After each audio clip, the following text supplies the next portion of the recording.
चले गायब, है ना। हम तो चले परदेश, तुम तुम्हारी याद रखना, है ना। तो ऐसे गायब हो जाती है। होते हैं ना बहुत सारी शादी होती है तो दुल्हनिया गायब हो जाती है ना। नहीं देखा ऐसा कोई ब्याह तुमने? नहीं देखा? मेरे साथ चलना, मैं बहुत सारे दिखा दूंगा। चलो, तो शादी सगाई समझ में आ गया? ये प्रश्न है पेपर का। अब हम आगे चलते हैं।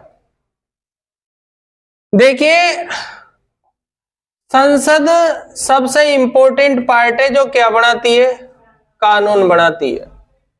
हालांकि कानून बनाने के लिए संसद भी है और कानून बनाने के लिए अध्यादेश भी है। संसद जो कानून बनाएगी उसको हम अधिनियम कहेंगे, और राष्ट्रपति जो कानून बनाएंगे उसे हम अध्यादेश कहेंगे। दोनों ही अपने आप में कानून है, दोनों का पावर भी समान है, तो दोनों ही अपने आप में एक्ट है, दोनों का पावर भी अपने आप में समान है। तो यहां पर अंतर क्या है कि जब संसद के सत्र को 6 महीने हो गए या सत्र नहीं चल पा रहा हो और देश को कानून की आवश्यकता हो, उस समय राष्ट्रपति द्वारा कानून जारी कर दिया जाता है, जिसको क्या कहा जाता है? अध्यादेश कहा जाता है। ठीक है, जनरल सा फैक्ट है। तो कुल मिलाकर के हमारे सामने जो शब्द आया वो आया अधिनियम। कौन सा शब्द आया? अधिनियम। अधिनियम से पहले अगर हम बात करें, ये बड़ी चीज है, इससे छोटी चीज क्या होगी? बिल। क्या होगी भाई? बिल। बिल को हम हिंदी में बोलेंगे विधेयक। क्या बोलेंगे? विधेयक। और विधेयक से भी छोटी चीज क्या होगी? प्रस्ताव। सबसे पहले कोई भी प्रस्ताव लाया जाएगा, उस प्रस्ताव को विधेयक कहेंगे, वो विधेयक पारित होगा, पारित होने के बाद क्या कहलाएगा? अधिनियम कहलाएगा। विधेयक मोटे तौर पर 3 प्रकार के होते हैं। कितने प्रकार के होते हैं? विधेयक मोटे तौर पर कितने प्रकार के होते हैं? 3 प्रकार के होते हैं। कौन बता सकता है तीनों प्रकारों के नाम? साधारण विधेयक मतलब सामान्य विधेयक, धन विधेयक मतलब वित्त विधेयक। अब तीसरा विधेयक का नाम कौन बताएगा? वो नहीं है, वो सब उसमें आ गए मनी बिल में। देखिए, विधेयक 3 प्रकार के होते हैं। विधेयक 3 प्रकार के होते हैं। कितने प्रकार के होते हैं?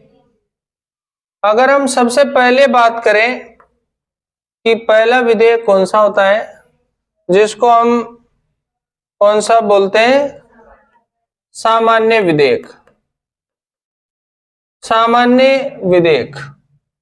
दूसरा होता है संविधान संशोधन, और तीसरा होता है वित्त विधेयक। वित्त विधेयक जिसके अंतर्गत धन विधेयक शामिल है, विनियोग विधेयक शामिल है, और उसके अलावा आपने लेखानुदान का नाम सुना था, और कोई भी सरकार का टैक्स या करारोपण से संबंधित कोई भी विधेयक हो, सभी क्या है? अपने आप में वित्त विधेयक है। और वित्त विधेयकों को लाने के लिए सबसे पहले हमें राष्ट्रपति से क्या लेना होता है? स्वीकृति, यानी कि राष्ट्रपति से जो है अनुमति लेना होता है। किससे? राष्ट्रपति से। सामान्य विधेयक जो है, इसमें सामान्य बहुमत की आवश्यकता होती है।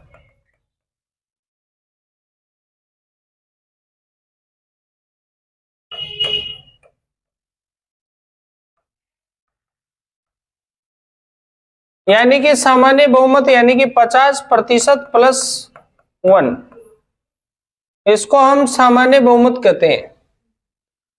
यानी कि सामान्य विधेयकों के लिए सामान्य बहुमत की क्या होती है, आवश्यकता होती है। इसको हम साधारण विधेयक कह सकते हैं। कौन सा विधेयक?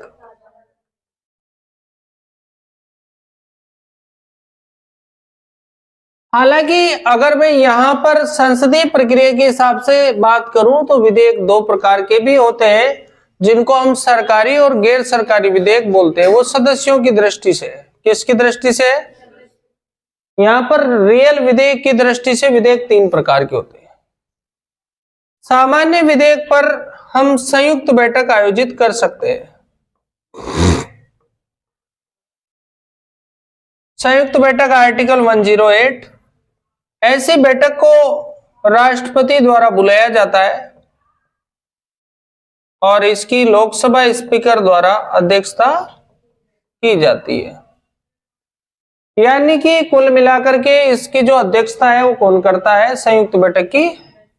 इसलिए हम कह सकते हैं कि संयुक्त बैठक की स्थिति में लोकसभा अधिक शक्तिशाली होती है, जबकि साधारण विधेयक या सामान्य विधेयक पर लोकसभा और राज्यसभा दोनों में बराबर ही शक्तियां होती है। इसमें कोई गड़बड़ नहीं है। अरे लिखा है बात को, लिखी हुई बात है तुम्हारे पास, लिखा रखी है। यानी कि साधारण विधेयक पर लोकसभा और राज्यसभा दोनों में समान शक्तियां होती है, लेकिन अगर वही साधारण विधेयक पर संयुक्त बैठक होती है तो उसमें लोकसभा अधिक शक्तिशाली होती है। ये बात है। दूसरा विधेयक हमारे पास आता है संविधान संशोधन विधेयक। ऐसे विधेयकों को पारित करने के लिए विशेष बहुमत की आवश्यकता होती है। विशेष बहुमत, हमारे पास दो ही तरह का बहुमत होता है, या तो सामान्य बहुमत या साधारण बहुमत होता है, या फिर विशेष बहुमत होता है। संविधान की प्रक्रिया के अनुसार 2/3 बहुमत को विशेष बहुमत कहा जाता है। 2/3 बहुमत, ये 2/3 बहुमत उन लोगों का होता है जो उस दिन संसद के सदस्य उपस्थित सदस्यों का होता है, यानी कि टोटल सदस्यों का नहीं होता है। यानी कि जो उपस्थित और वोट देने वाले सदस्य होते हैं उनका 2/3 होता है। ठीक है। आगे हमारे पास तीसरा आता है, और यहां पर जो है संविधान संशोधन विधेयक के लिए जो है संयुक्त बैठक नहीं होती है। कौन सी बैठक नहीं होती है? संयुक्त बैठक नहीं होती है। संयुक्त बैठक नहीं होती है। देखिए, आपके मोटिवेशन के लिए मैं एक बात बता देता हूं कि हथियार ज्यादा होने से अच्छा है हथियार चलाना आना। क्या अच्छा है? बहुत सारे बच्चों के पास कंपटीशन के दौर में हथियार बहुत सारे होते हैं, किताबें बहुत सारी होती है, लेकिन जिसको चलाना आता है ना उसके लिए एक किताब ही काफी है। 50 किताबें होती है।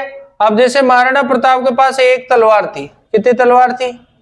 उनके साथ जो जो आए थे वो 50 तलवारें धर के लाए थे। कितनी तलवारें? लेकिन उनमें सबसे शक्तिशाली महाराणा प्रताप क्यों थे? क्योंकि हथियार तो सबके पास वही है, उस हथियार को चलाने वाला अलग अलग। तो हथियार ज्यादा रखने से बढ़िया है हथियार को चलाना सीखे, सबसे इंपॉर्टेंट है। और जो चलाना सीख जाता है वो कंपटीशन पास करता है ना। तो आगे बात करते हैं अपन वित्त विधेयक। कौन सा विधेयक? एक प्रकार से आर्टिकल 117 में हमारे सामने वित्त विधेयक का उल्लेख किया गया है। वित्त विधेयक दो प्रकार का होता है, वित्त विधेयक क और वित्त विधेयक ख। कितने प्रकार का होता है? दो प्रकार का होता है, वित्त विधेयक क और वित्त विधेयक ख। इसी प्रकार से एक हमारे सामने आर्टिकल 110 में आपको धन विधेयक के बारे में मिलेगा। किसके बारे में मिलेगा? जिसको हम मनी बिल के नाम से जानते हैं। इसके अलावा लेखानुदान का हमारे सामने 116 में मिलेगा, और सरकार के जो कर से संबंधित जो भी टैक्सेशन से संबंधित बिल होते हैं उनको हम क्या बोलते हैं? वित्त विधेयक बोलते हैं। तो क्या बजट भी एक प्रकार से वित्त जैसा ही विधेयक है? और बजट राष्ट्रपति की अनुमति से ही पेश किया जाता है। आप जिस दिन वित्त मंत्री का भाषण सुनोगे 1 फरवरी के दिन निर्मला सीतारमण का, तो आप सबसे पहले बोलेगी वो कि मैं राष्ट्रपति की अनुमति से आज आपके सामने वर्ष 2026-27 के लिए बजट प्रस्तुत कर रही हूं। हालांकि बजट को डिजिटल कर दिया गया है, तो आजकल डिजिटल माध्यम से उसको बोला जाता है। बजट के कुछ भाग होते हैं उन भागों से संबंधित पेपर में नाम पूछे जाते हैं। बजट का भाग खंड 1 में क्या होता है, बजट के खंड 2 में क्या होता है, बजट के खंड 3 में क्या होता है। आजकल लोगों की नजर वहां पहुंचती नहीं है, आपकी भी कभी नहीं पहुंची, नहीं किसी ने बताया आज तक, और नहीं कहाँ लिखा हुआ है।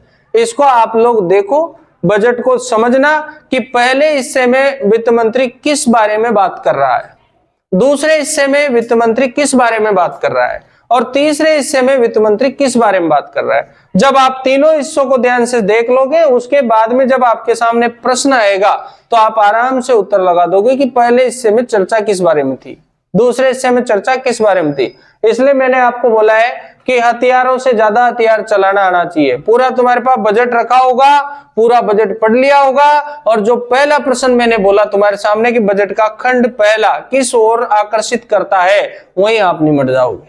क्यों? क्योंकि हथियार चलाने के लिए इंपॉर्टेंट बात क्या है, उसे चलाना आना चाहिए। तो नेक्स्ट पॉइंट आता है धन विधेयक, कौन सा आर्टिकल है, 110। लेखानुदान में क्या है, 116 है। अगर मैं आपसे ये बोलूं कि इन आर्टिकलों को देखते हुए राज्य से संबंधित अनुच्छेद बताओ, कि राज्य में भी तो कोई धन विधेयक होता होगा, राज्य में भी तो कोई वित्त विधेयक होता होगा, राज्य में भी तो कोई लेखानुदान होता होगा, तो आप कैसे बताओगे? बताओ, क्वेश्चन लिखो, राज्य से संबंधित धन विधेयक किस अनुच्छेद में है?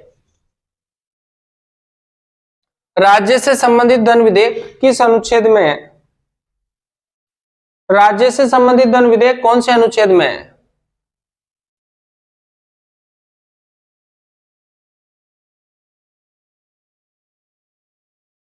आपको हमने 3 ब्रह्मास्त्र दिए थे, या तो आप 89 लगा लो या आप 99 लगा लो।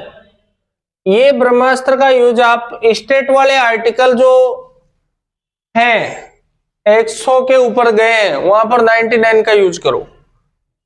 तो आप जब इसमें 110 में प्लस 19 कितने करोगे, 89, सॉरी यहां पर जो है 110 है, तो आप लोग जो है 89 का यूज करो। 89 प्लस करोगे तो कितना हो जाएगा,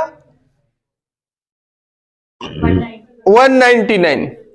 199 में आपके सामने आ जाएगा राज्य का धन विधेयक। क्या आ जाएगा, तो लगा लो आंसर। राज्य का धन विधेयक 199 है और केंद्र का धन विधेयक 110। अगर मैं आपसे पूछूं का वित्त विधेयक का राज्य से संबंधित कौन से अनुच्छेद में है, बताओ। वित्त विधेयक का कैसे संबंधित, राज्य से संबंधित कौन से अनुच्छेद में है?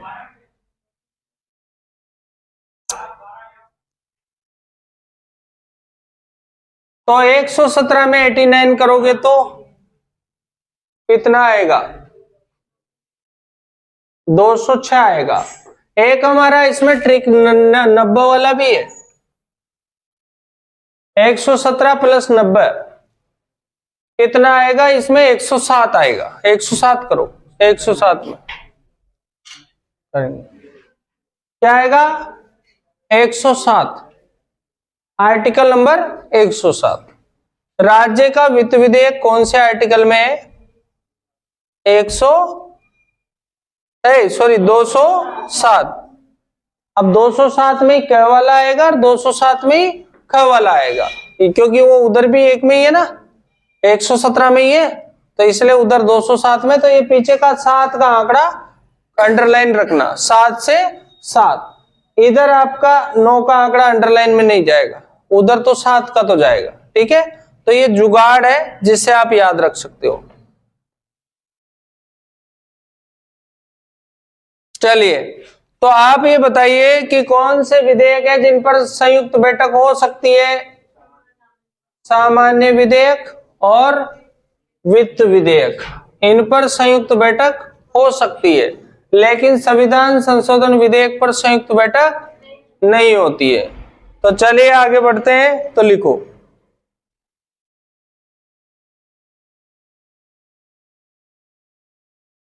ये तो बना लिया ना आपने, ऐसे कैसे नहीं बनाया। चलो तो फिर पहले ऐसा करो, दो लिख लो, सामान्य विधेयक और संविधान संशोधन विधेयक। तो सामान्य विधेयक लिखो।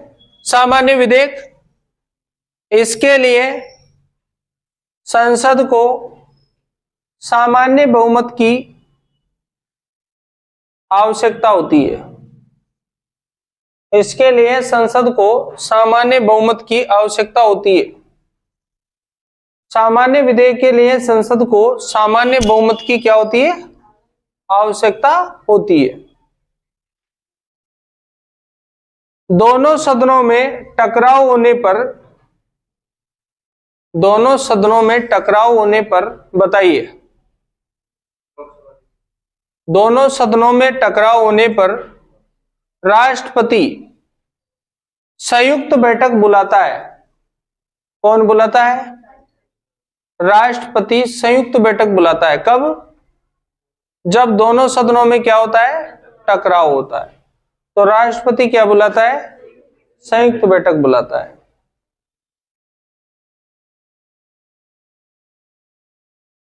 संयुक्त बैठक की अध्यक्षता लोकसभा अध्यक्ष करता है। संयुक्त बैठक की अध्यक्षता लोकसभा अध्यक्ष करता है। कौन करता है भाई? ये तीन बातें आपको याद होना चाहिए, ठीक है। अब आ जाओ संविधान संशोधन विधेयक। संविधान संशोधन विधेयक जैसे कि जैसे ही लिखेंगे, इसको पारित करने के लिए बताओ, विशेष बहुमत की आवश्यकता होती है। विशेष का मतलब 2/3। विशेष का मतलब 2/3। विशेष बहुमत की आवश्यकता होती है। विशेष का मतलब 2/3। 2/3 मतलब लगभग 66% के आसपास, है ना। इसके लिए संयुक्त बैठक नहीं होती है।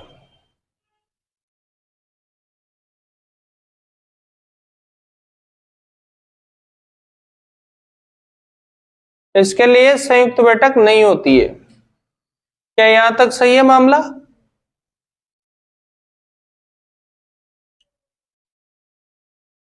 देखिए, अगर मैं आपसे यूं पूछूं कि अब तक देश में कितने संविधान संशोधन हुए, तो अब तक 106 संविधान संशोधन हुए हैं। लेकिन अब तक देश में कितने संविधान संशोधन विधेयक लाए गए, तो इस प्रश्न का उत्तर अलग है। क्योंकि हमने बोला था कि सभी बिल एक्ट नहीं होते हैं, जबकि सभी एक्ट क्या होते हैं? बिल होते हैं। तो यहां पर अब तक देश में कितने संविधान संशोधन विधेयक लाए गए हैं, ये अलग क्वेश्चन है। और अब तक कितने संविधान संशोधन हुए हैं, ये अलग क्वेश्चन है। तो अब तक 106 संविधान संशोधन हुए हैं। कितने हुए हैं? 106। लेकिन कितने लाए गए हैं विधेयक? तो लगभग 1 to 9, 129 लाए गए। कितने लाए गए हैं?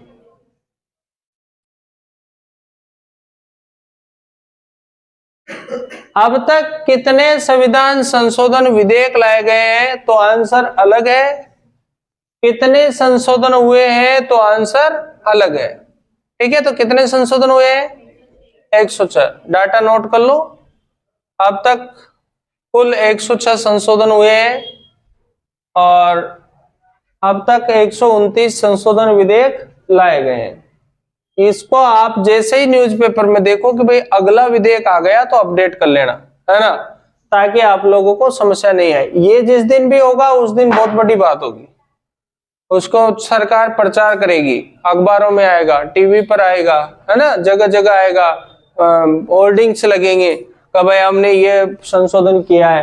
क्योंकि गवर्नमेंट अपनी पॉलिसी का क्या चाहती है? प्रचार करना। देखिए, हमारे देश में निरंतर नए नए कानून बनते हैं और सबसे ज्यादा मुझे लगता है कि विश्व में अगर कहीं कानून बनते होंगे तो वो भारतीय है। यहाँ से ज्यादा रोजाना कहीं भी कानून नहीं बनते होंगे, क्योंकि यहाँ इतने कानून बनते हैं जिसमें आशंका नहीं पड़ती है कि किसके लिए कौन सा कानून बना है। सबसे इंपॉर्टेंट बात है कि प्रत्येक कानून धरातल पे आना चाहिए। उस कानून के बारे में वास्तविकता में जनता को पता होना चाहिए। अब जनता को पता कब होगा? जब प्रत्येक प्रशासनिक व्यक्ति उस कानून की प्रति जनता को उपलब्ध कराएगा, जब जनता को पता होगा और उसके बारे में समझाएगा भी सही, तब जाके कानून का पता चलता है। योजनाएं चलती है, अभी राजस्थान सरकार बहुत सारी अच्छी अच्छी स्कीम्स लेके आती है। हमने बहुत सारी स्कीम्स के फॉर्म हमने भी भरे हैं, लेकिन ये स्कीम्स उन्हीं लोगों के लिए होती है जिनका बैंकों में सेटिंग होता है, उनके लिए नहीं होती जिनका सेटिंग नहीं होता है। तो योजनाएं पारदर्शी तरीके से लाना चाहिए ताकि उसका लाभ जहां पहुंचाना है वहां आए, है ना। अब जैसे अभी वो आई है, कौन सी योजना है ये? युवा, हाँ, मुख्यमंत्री युवाओं के लिए योजना लाई है, स्वरोजगार योजना। उसमें 10 लाख का लोन मिलेगा, लगभग 3 लाख, 4 लाख, 5 लाख, 10 लाख जो भी मिलेगा।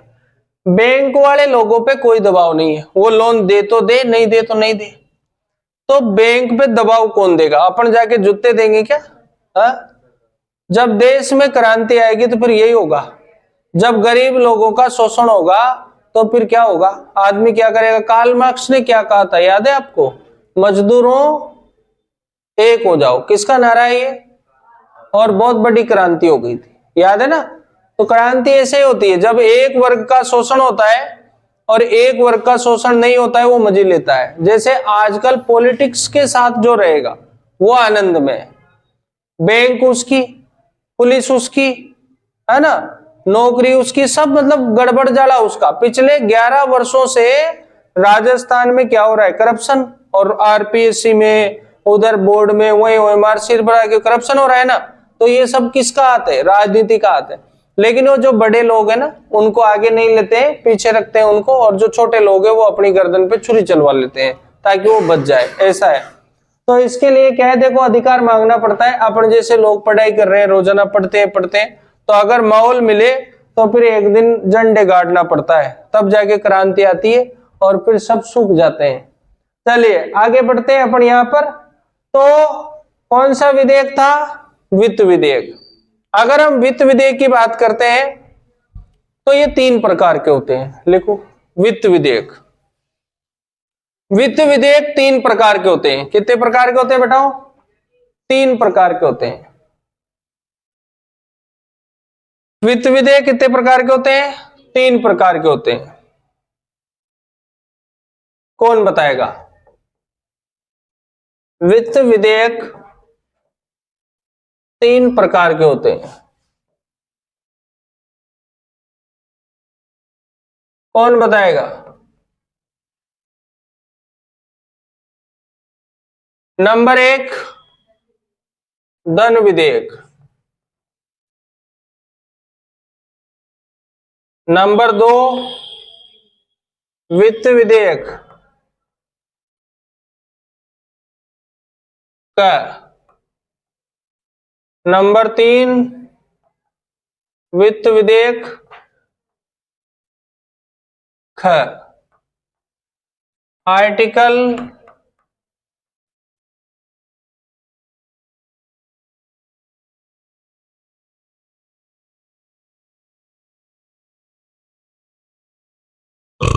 117 1 और 117 3।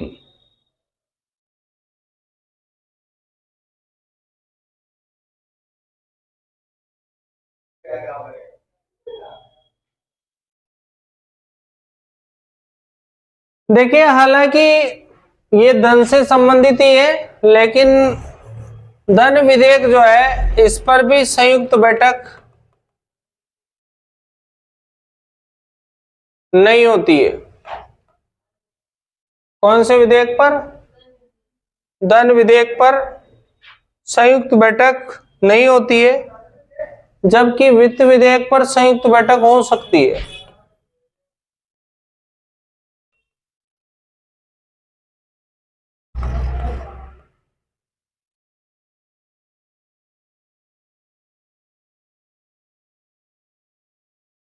संयुक्त बैठक हो सकती है, लेकिन यहां से जो ज्यादातर बार प्रश्न पूछा जाता है वो ये पूछा जाता है कि कोई विधेयक धन विधेयक है कोई विधेयक धन विधेयक है या नहीं, इसका निर्णय कौन करता है? तो इसका निर्णय लोकसभा का अध्यक्ष करता है। तो इसको लिख लो आप, कोई विधेयक धन विधेयक है या नहीं, इसका निर्णय लोकसभा का अध्यक्ष करता है। दूसरी बात यह है कि कोई भी धन विधेयक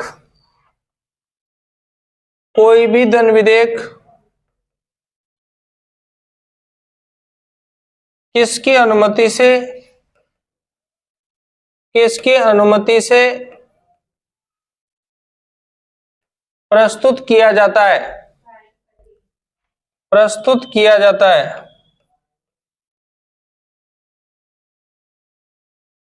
कोई भी धन विधेयक किसकी अनुमति से प्रस्तुत किया जाता है? तो इसका आंसर आएगा राष्ट्रपति। क्या आएगा भाई? राष्ट्रपति। कोई भी धन विधेयक किसकी अनुमति से प्रस्तुत किया जाता है, तो क्या आंसर आएगा? राष्ट्रपति आएगा। एक ही है तो प्रस्तुत अनुमति ले लो, पूर्वानुमति पूर्व में ही ली जाती है अनुमति, है ना। या फिर पूर्व सिफारिश का मतलब राष्ट्रपति अपनी मर्जी से रखवाता है, तो राष्ट्रपति रखवा सकता है, उसकी पावर, क्योंकि राष्ट्रपति के अधीनता में ही तो कार्य करती है मंत्रिपरिषद। तो राष्ट्रपति जैसे अब बोलेंगे कि धन विधेयक राष्ट्रपति की अनुमति से लाया जाता है, राष्ट्रपति द्वारा बजट रखवाया जाता है, तो वो दोनों बातें, तो राष्ट्रपति बजट को अपनी उससे तो रखवाता है। अभी जैसे बजट आएगा तो राष्ट्रपति तो रखवाएगा। जब बजट पूरा हो जाता है तो फिर उसके बाद में बहुत सारी प्रोसेस होती है। चलिए देखिए, ये सारे प्रकार के विधेयकों की एक कॉमन बात है, क्योंकि ये है तो सभी क्या विधेयक, ये जो है हमने पढ़े हैं ये सभी क्या है, ये सभी विधेयक हैं। तो सभी विधेयक जो है, इनके लिए सभी विधेयकों पर संसद में 3 वाचन होते हैं। संसद में 3 वाचन होते हैं।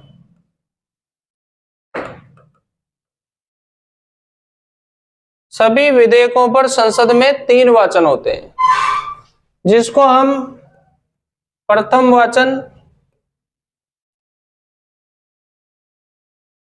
द्वितीय वाचन और तृतीय वाचन के नाम से जानते हैं। सभी प्रकार के विधेयकों पर, या चाहे साधारण विधेयक हो, चाहे संविधान संशोधन विधेयक हो, चाहे धन विधेयक हो, चाहे वित्त विधेयक हो, या कोई सा भी हो, सभी प्रकार के विधेयकों पर क्या होते हैं? वाचन होते हैं। सभी प्रकार के विधेयकों पर दोनों सदनों में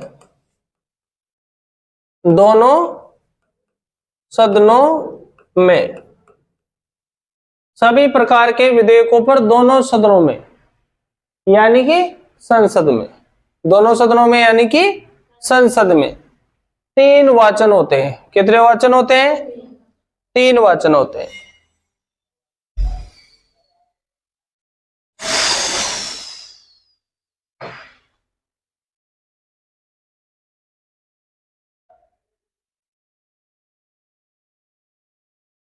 प्रथम वाचन में विधेयक के प्रस्तुतिकरण होता है और प्रवर समिति को भेजा जाता है। प्रथम चरण में विधेयक का प्रस्तुतिकरण होता है और प्रवर समिति को भेजा जाता है। प्रथम चरण में विधेयक का प्रस्तुतिकरण होता है और कहां भेजा जाता है? प्रवर समिति को भेजा जाता है। विधेयक का क्या होता है? प्रस्तुतिकरण होता है और कहां भेजा जाता है? प्रवर समिति को भेजा जाता है। द्वितीय चरण में इस पर सामान्य चर्चा होती है। सामान्य चर्चा होने के बाद, जैसे चर्चा हो जाती है, तो एक सेकंड, प्रथम चरण में विधेयक का प्रस्तुति, अरे यहां पर एक चीज थोड़ी सी मिसिंग हो गई, ये प्रथम चरण में यहाँ पे लिखना गजट प्रकाशन होता है, गजट प्रकाशन, इसमें चेंज करना। प्रथम चरण में प्रस्तुतिकरण होता है और क्या होता है, गजट प्रकाशन होता है। परवर समिति को दूसरे चरण में जाएगा। दूसरे चरण में सामान्य चर्चा होती है, फिर परवर समिति को भेजा जाता है। किसको? परवर समिति को भेजा जाता है। देखो, दूसरे चरण में सामान्य चर्चा होती है और किसको भेजा जाता है? परवर समिति को भेजा जाता है। और फिर खंडवार चर्चा होती है। सामान्य चर्चा होती है, परवर समिति को भेजते हैं, और फिर कैसी होती है? खंडवार चर्चा होती है। ये दूसरे चरण में ऐसी चीजें होती है। पहले चरण में प्रस्तुतिकरण होता है और गजट में प्रकाशन होता है। गजट, भारत का गजट यानी कि भारत का श्वेत पत्र। कौन सा पत्र होता है? भारत का राष्ट्रीय पत्र जिसको बोलते हैं वो है श्वेत पत्र। कौन सा पत्र है? श्वेत पत्र। अब आते हैं तृतीय वाचन, और तृतीय वाचन में क्या होता है? विधेयक पर मतदान होता है। क्या होता है? और दूसरे सदन को भेजा जाता है। दूसरे सदन को भेजना, मतदान होता है और दूसरे सदन को भेजा जाता है।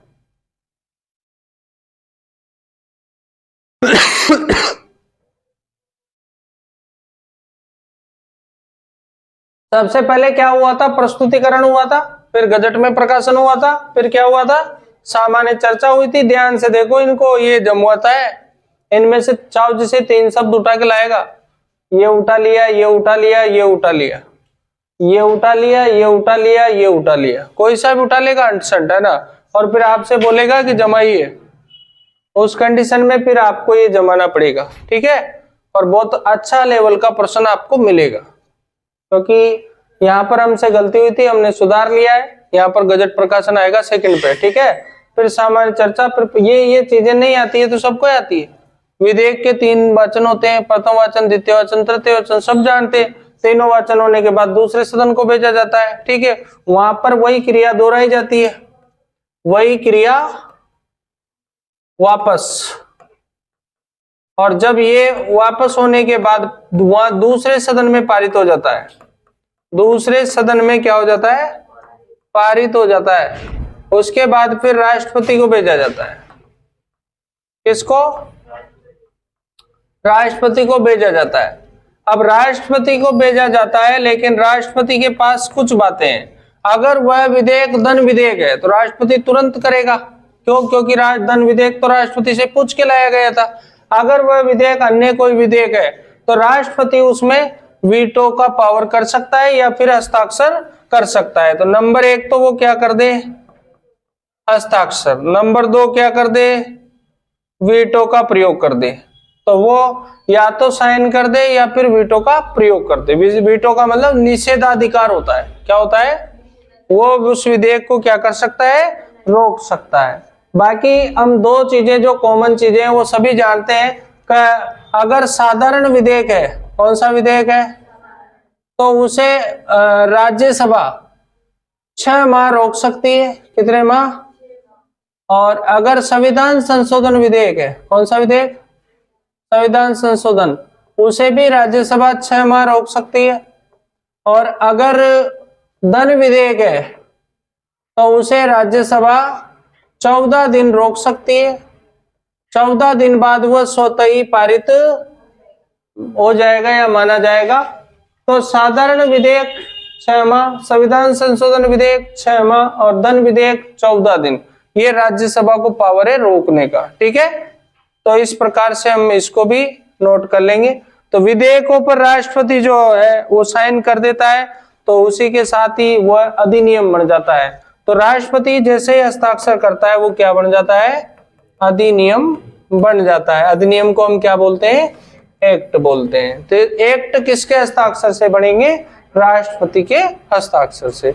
जब तक राष्ट्रपति हस्ताक्षर नहीं करेगा तब तक एक्ट नहीं बनेगा, ठीक है। तो जहां तक मेरी समझ थी वो मैंने पूरी आपको समझा दी। इससे आगे अगर आप में कोई समझ विकसित हो और अगर आपको डाउटफुल मामला लगे तो अपन उस पर चर्चा कर सकते हैं, है ना। लेकिन मुझे लगता है